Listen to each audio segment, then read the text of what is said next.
Rony Weasley sempre foi um amigo engraçado. Aquele que faz piada quando tá tudo dando errado, que quebra o clima pesado e transforma o medo em riso. Desde a primeira vez que a gente vê o Rony lá na Pedra Filosofal, ele já chega tentando ocupar espaço com humor. Ele fala alto, reclama da própria pobreza, faz comentários exagerados como se dissesse: talvez se eu rir primeiro, não doa tanto. Mas deixa eu te fazer uma pergunta honesta. Quem foi que realmente levou o Rony a sério em todos esses anos? Porque enquanto todo mundo ria, o Rony crescia achando que só tinha valor quando fazia alguém rir.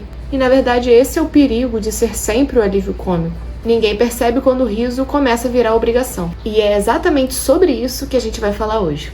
Meu nome é Vanessa, esse aqui é o Temperamento Geek, e hoje a gente vai analisar o preço emocional de ser o amigo engraçado, usando Rony Weasley como um exemplo de um sanguíneo em sua forma mais humana, mais ferida e, ao mesmo tempo, mais necessária dentro da história de Harry Potter.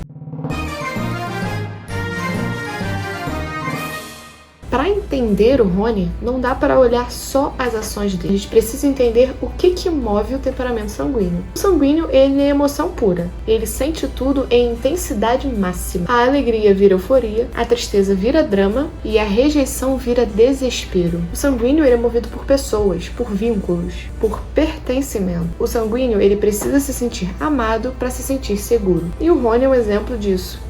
Ele sente isso desde criança. Nos livros de Harry Potter, isso aparece constantemente, de forma até meio cruel, assim. Ele é o sexto filho de uma família enorme, mas que também é amorosa, só que financeiramente limitada. As roupas que ele usa sempre são herdadas dos irmãos mais velhos. Os livros também já foram usados. O rato dele é velho e a varinha é usada. E a Pedra Filosofal, isso aparece como piada, né, em relação às roupas, às vestimentas dele. E em relação à varinha, lá na Câmara Secreta, né, a varinha dele quebra, começa a falhar, e algo que faria as outras pessoas rirem acaba virando uma frustração para ele. Tudo que o Rony tem parece que sempre funciona mal. E para um sanguíneo, isso comunica uma mensagem muito perigosa. Você nunca é prioridade. O sanguíneo, ele precisa se sentir especial para se sentir amado. Quando isso não acontece, ele começa a querer se esforçar mais para ser visto. E é aí que o humor do sanguíneo começa a virar uma armadura emocional. O Rony, ele aprende desde muito cedo que fazer piada chama atenção. Ser engraçado gera afeto. Que rir de si mesmo faz os outros gostarem de você. E isso aos poucos vai acabando virando uma identidade, né, pra ele. Ele deixa de ser o Rony para ser o amigo engraçado. Quando ele chega em Hogwarts, ele finalmente sente que pode ser conhecido realmente pelo que ele é. Mas isso acabou acarretando umas outras coisas, como, por exemplo, ele se torna melhor amigo de Harry Potter, simplesmente o garoto que sobreviveu, o garoto famoso, conhecido pelo mundo bruxo inteiro. O Rony, ele verbaliza várias vezes durante os filmes, os livros, o incômodo que ele sente ao viver na sombra do Harry, né? Ele tá longe de odiar o amigo dele, só que ele odeia a sensação constante de ser invisível perto dele. No Prisioneiro de Azkaban isso aparece em algumas falas, mas no Cálice de Fogo isso explode de vez. Quando o nome do Harry sai no cálice, o Rony, ele não consegue esconder o que ele sente. Ele se afasta, acusa, fala coisas realmente duras pro Harry.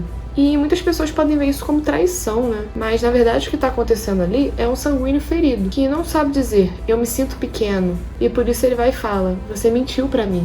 E assim, né? Esse é um dos pontos mais fracos de um sanguíneo. A dificuldade de comunicar vulnerabilidade. Ele sente demais, mas não sabe traduzir isso em palavras. Pelo menos não em palavras calmas, né? Então a emoção acaba saindo meio torta. Sai em forma de raiva, de sarcasmo, até de afastamento mesmo. O mais triste é que mesmo o Rony afastado, ele não deixa de se importar. Ele, na verdade, sente falta. Ele sofre, ele observa de longe, mas o coração dele nunca desliga. Apesar de todas as emoções, explosões e imaturidade do Rony, ele é um dos personagens mais leais da saga. E isso fica ainda mais claro em As Relíquias da Morte. Quando ele abandona o Harry e a Hermione, muita gente só enxerga a falha dele, mas poucos param para analisar o que está acontecendo de fato dentro do coração e da cabeça dele. Nos livros e no filme mostra que a Horcrux, ela amplifica exatamente os maiores medos da pessoa. Então, quando o Rony está perto da Horcrux, ela sussurra pra ele que ele é descartável, que a Hermione ama o Harry, que ele é o menos importante do trio. E nada disso é aleatório, né? São as maiores inseguranças dele. E mesmo assim, quando ele volta, ele não volta pequeno. Ele volta enfrentando aquilo que mais dói. A cena da destruição do Horcrux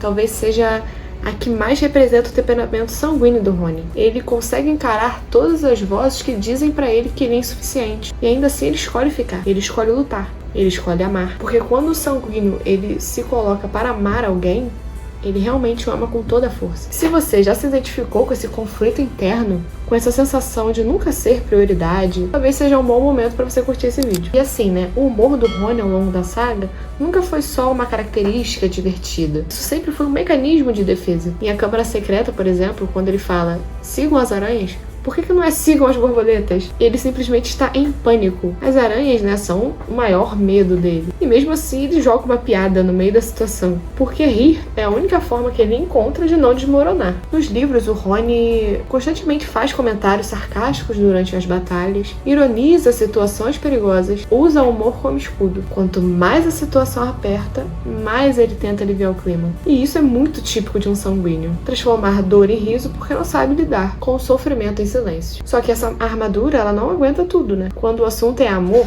o sanguíneo fica completamente exposto. O exemplo disso é o relacionamento, né, do Rony com a Hermione. Isso é um exemplo praticamente didático. E o Cálice de Fogo, no baile de inverno, quando ele vê a Hermione com o Victor Krum, a reação dele não é maturidade. É orgulho ferido, é ciúme, é frustração. Ele não sabe dizer, eu gosto de você, eu tô com medo de perder você. Então, ele simplesmente ataca. E esse é um outro ponto fraco de um sanguíneo. Ele reage antes de entender o que ele realmente está sentindo. Ele explode porque ele não sabe pedir colo. E isso acaba gerando conflitos, afastamentos e arrependimentos que poderiam ser evitados, mas que acabam tornando o Rony humano. Mesmo depois disso tudo, mesmo a história exigindo que o Rony mostre coragem, ele nunca falha. Um exemplo disso é em A Pedra Filosofal, naquela cena do xadrez de bruxo, que ele entra, mas ele entra já sabendo que vai perder. Ele entende que ele vai fazer um sacrifício e ele aceita isso. Não para conseguir glória ou reconhecimento, mas por amor. O sanguíneo, ele encontra coragem no vínculo. Ele não precisa ser o herói, ele precisa proteger quem ele ama. E é por isso que o trio, Harry, Rony e Hermione, só funcionam se ele existir. O Harry, ele carrega o peso do destino. A Hermione, ela carrega a lógica, o planejamento e a razão. Ele é o elo emocional que impede que tudo vire uma missão, trauma ou responsabilidade. Ele lembra os dois que eles ainda são humanos. E no fim das contas, o Rony, ele nos ensina algo doloroso. Ser um amigo engraçado tem um preço. Quando ninguém te leva a sério, você começa a duvidar do seu próprio valor. Quando o seu papel é sempre aliviar o clima,